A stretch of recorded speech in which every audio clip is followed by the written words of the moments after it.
It is the one and only 4th of July, 2025, 4th of July. What happened 4th of July? Well, the United States of America was instituted or started, I don't know. But yeah, we became a country. Yay! Anyway, it's going to be a huge celebration. Massive. A lot of fireworks. What's going on here, guys? I mean, look at all these flies. There's like a million of them on the window. I don't know if you guys can see them, but there's like hundreds of them. I call them meat flies. Yeah, meat flies. I believe they're like kind of attracted to rotting meat. Gross. Anyway, I'll have to deal with that. Hi, kitty. How you doing, sweets? Can you please get out of my way? Thank you very much. So, just another talk video, guys, while I let the horses out. Yesterday, excuse me. Yesterday,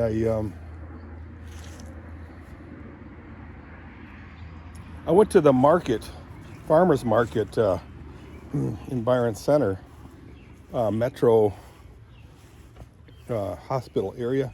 Oh, look at this. Cat caught something. That cat is a hunter. Let's see what she got. Hi, Tucker. And Mike and Helen's thing was not there. What? I know. She's eating it. Good kitty. I don't know what it was. My guess was a little mouse.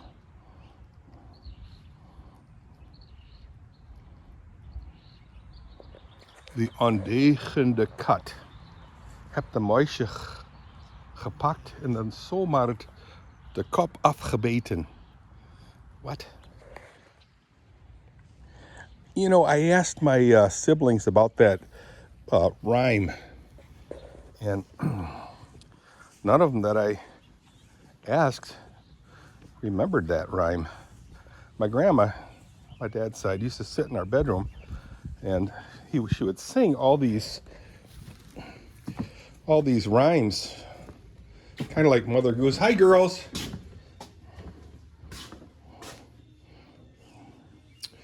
And one of them was about a cat, or a mouse, a mouse family. The mouse family lived wherever, you know, in the house, and there was a cat. And it was a mouse family. Let's just say a mom and a bunch of kids. Who knows what the dad was doing? Anyway, you know, the mouse was gathering food for the baby mouses, and the story jumps to a cat that was kind of unruly, I guess. And the ending of the story was that the cat, it called it a bad cat of some kind. Grabbed the mother and it ripped its head off.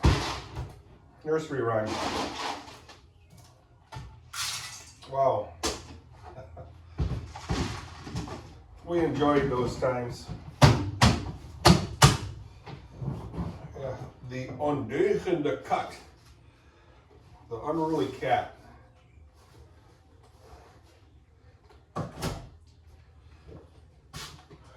Anyway, I have to do some aerobics. I know I've been talking about that in the past, but yeah, it's got to happen, guys. I had plenty of sleep last night. I went to bed kind of early. Not crazy early, but kind of early. Yeah. Oh, you're such pretty girls. And yeah. So back to the Canaston Farm Market in Metro, they were not there. What? That's a first. That's the very first I've ever been there, and they were not there. Okay, that was interesting.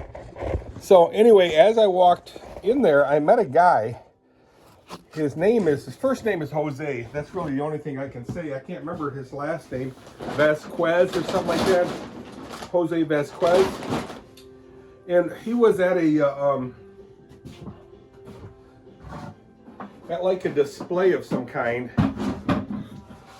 in front of a building, and I can't remember what it was, but it was a table in front of the building, a health building, had to do with missing limbs, like legs, and you had a display of them there, and I'm checking it out.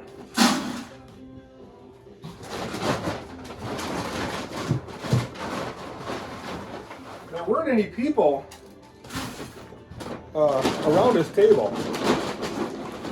The sun was shining pretty hard. He was wearing a hat, so that helped. And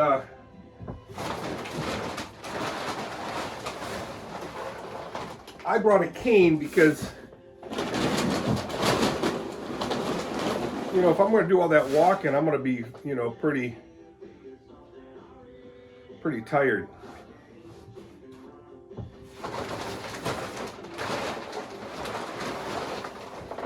So I brought a cane, and I was interested in what he had. You know, had fake legs, fake ankles, or the leg part below the knee.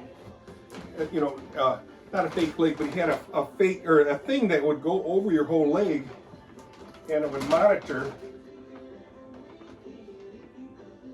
what your leg was going through. And I started to talk with him. Had a really good conversation, you know, about, you know, what I like to do. Mainly that that Kathy used to tell me that I was going to lose my legs probably 3 years after we were married. I know I asked her that and she didn't remember. So I'm just talking through my brown eye or what? I don't know.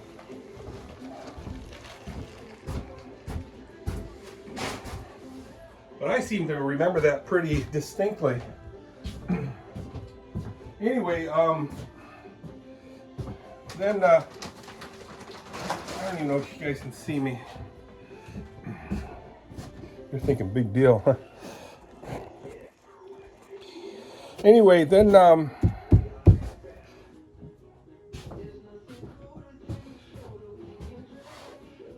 as a machine builder, as an engineer, as you know, my mind started going to try to figure out what I can do to make some type of either a leg or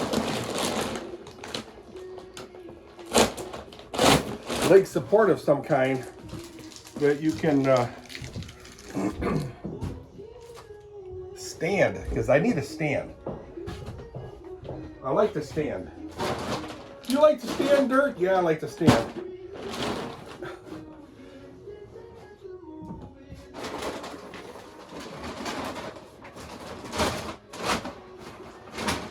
So as the years went by,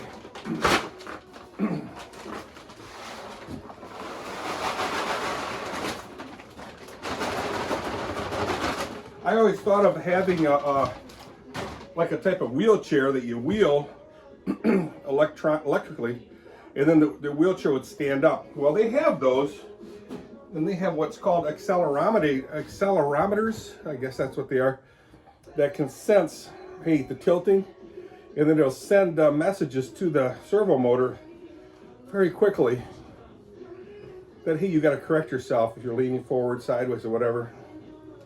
Anyway, very cumbersome. whole wheelchair. But then I thought, you know what? They build these servo motors now, extremely powerful DC servo motors, and very small.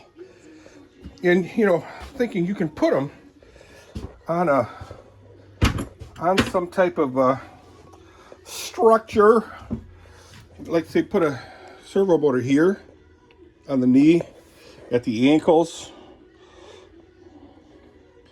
knee, and if push comes to shove, at your hip. And they'll all be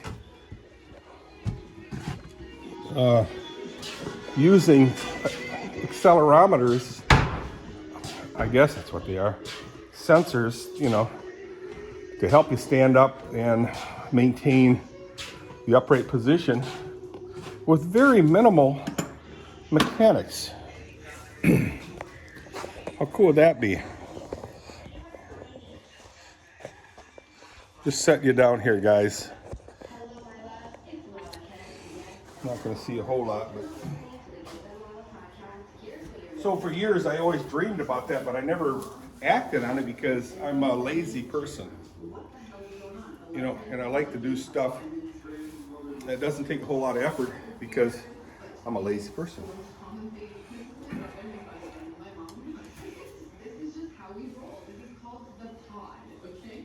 Hi guys, 4th of July, woo! Well, anyway, I had a long, I bet you, he said we talked for 40 minutes. I laughed, but he wasn't having any customers, you know. I thought this is fine. And another thing that so I talked to him about that, and I'm going all over the place, but that's okay. And then we talked about other stuff. Like he said he was an artist. I said, ah, cool. I have an interest in art. And I said, I'm also an artist. Whatever that means. But he is an artist in the vein of Bob, shoot, I can't think of it. You know, this guy was Bob was a guy that painted on PBS, Public Broadcasting Station. Is that what it is? Station? And he would do paintings using like a big giant brush. You know, I called it unconventional type of painting. You know, he would just, what is unconventional, right? And like that Jose said, in art, nothing is wrong. You know, everything is right. And he's correct. I said, I totally agree with that. I always have. Anyway, we exchanged a lot of personal information. And then he showed me his Instagram page. And I didn't, you know, I don't know a lot about Instagram. Allie one time showed me, and I think she might even have done an Instagram page or whatever you want to call that for me, right on the fly on my phone, and started making me follow people. I thought, oh, I don't know what's going on. Anyway, that was maybe 4 or 5 years ago,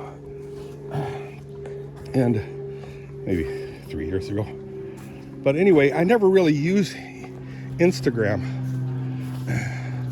and I guess it's a type of YouTube. You know, I told Jose that I have a YouTube channel. He was all excited about that. He showed me his wife's YouTube channel. She's a gardener, and I thought that was interesting. So I went on hers and subscribed, and I couldn't find his thing until I went onto Instagram, and I found it. So I'll send everybody a link to that. Oh man, guys, can't catch my breath. Let me set you down. It's a pretty nice day. I didn't check the weather, so I can't tell you what it's going to be, what it is. Feels pretty warm right now. The sun's really biting hard, so I better do the stalls like ASAP.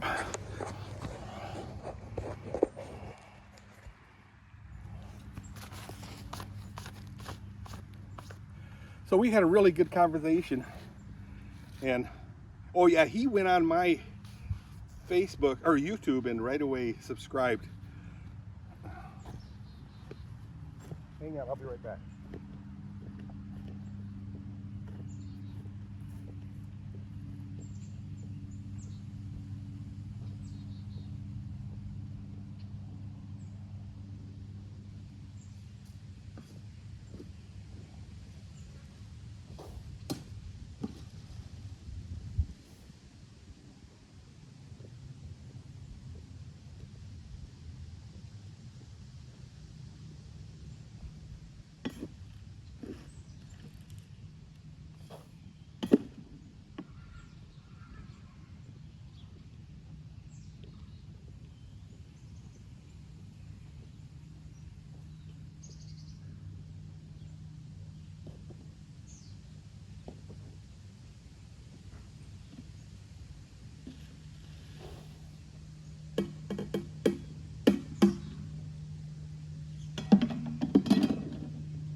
Visually, it's a beautiful day. So anyway, yeah, that's my story of yesterday's farmer's market escapade. Mike and Helen were not there. I just walked through the whole thing and smiled at everybody. And everybody smiled at me. So it was a good day. So you know what? This video is getting way too long. I will start another one. See you, bye.